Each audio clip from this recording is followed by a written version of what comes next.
Assalamualaikum warahmatullahi wabarakatuh. Nama saya Dimas Firman Halim. Pada kesempatan kali ini saya akan menjelaskan mengenai macam-macam atau jenis-jenis metode penelitian. Sebelum itu, karena metode penelitian telah menjadi pembahasan pada dua pertemuan sebelum ini atau dua pekan yang lalu, oleh karenanya saya tidak perlu lagi menjelaskan mengenai pengertian atau hal-hal basic lainnya mengenai metode penelitian. Oleh karenanya saya akan masuk langsung kepada macam-macam atau jenis-jenis metode penelitian. Secara garis besar, metode penelitian atau jenis-jenis metode penelitian itu dibagi menjadi dua sub pembagian. Pembagian yang pertama adalah berdasarkan tujuannya. Pembagian yang kedua adalah berdasarkan tingkat kealamiahan tempat penelitiannya. Kita lanjut kepada sub pembagian yang pertama, yaitu jenis penelitiannya. Jenis penelitian metode ilmiah itu diklasifikasikan menjadi tiga. Yang pertama adalah basic research atau penelitian dasar. Yang kedua adalah applied research atau penelitian terapan. Yang ketiga adalah R&D atau research and development, atau kalau dalam bahasa Indonesia itu adalah penelitian dan pengembangan.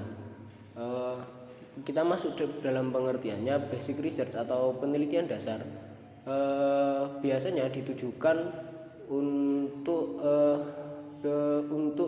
mengembangkan atau menemukan sebuah teori di mana tidak memikirkan mengenai kegunaan dalam pemecahan masalah-masalah yang bersifat praktis. Kemudian applied research atau penelitian terapan adalah penelitian di mana penelitian ini ditujukan untuk mengevaluasi kemampuan sebuah teori untuk kemudian digunakan untuk pemecahan masalah-masalah yang bersifat praktis. Lalu apa itu R&D?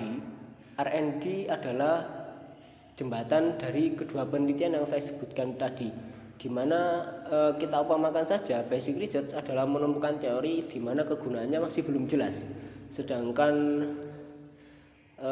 applied research adalah hanya sebuah pengembangan teori tetapi mempunyai kegunaan yang jelas. Dalam artian kegunaannya adalah untuk pemecahan masalah-masalah yang bersifat praktis.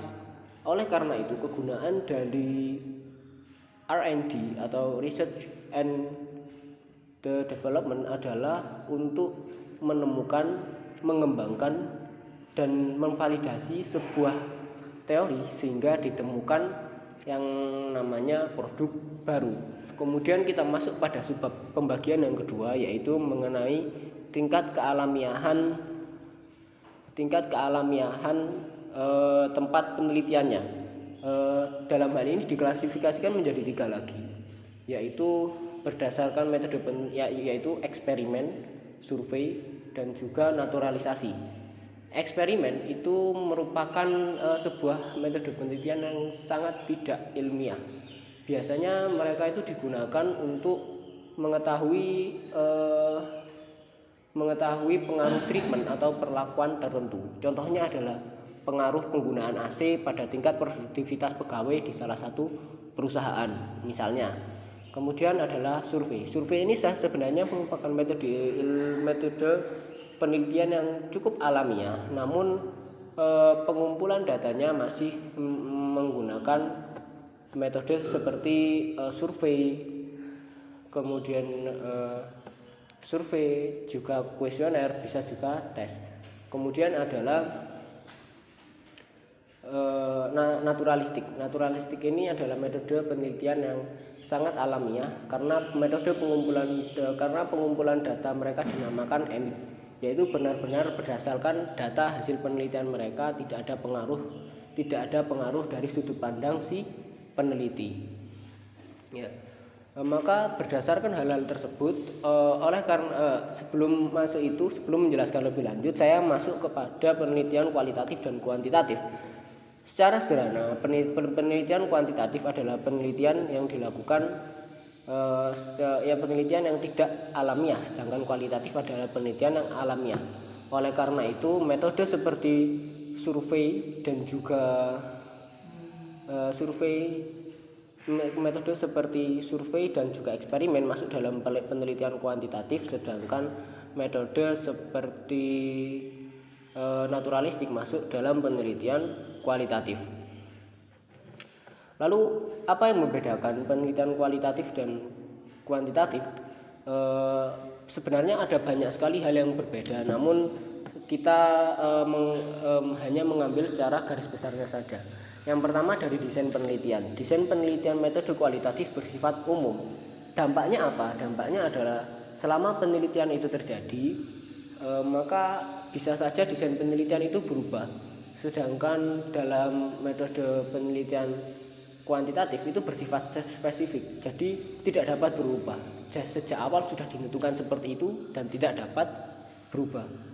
Kemudian adalah dari analisis datanya. Analisis data dalam metode kualitatif itu bisa dilaksanakan sepanjang jalannya proses penelitian, sedangkan dalam metode kuantitatif itu hanya bisa dilakukan pada tahap akhir. Kemudian adalah penyebutan subjek penelitiannya. Penyebutan subjek penelitian dari metode penelitian kualitatif biasanya disebut sebagai narasumber. Mengapa? Karena mereka biasanya menggunakan survei, kuesioner, dan tes.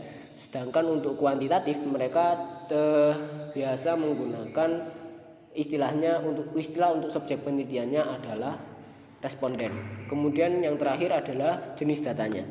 Jenis data metode kualitatif itu menggunakan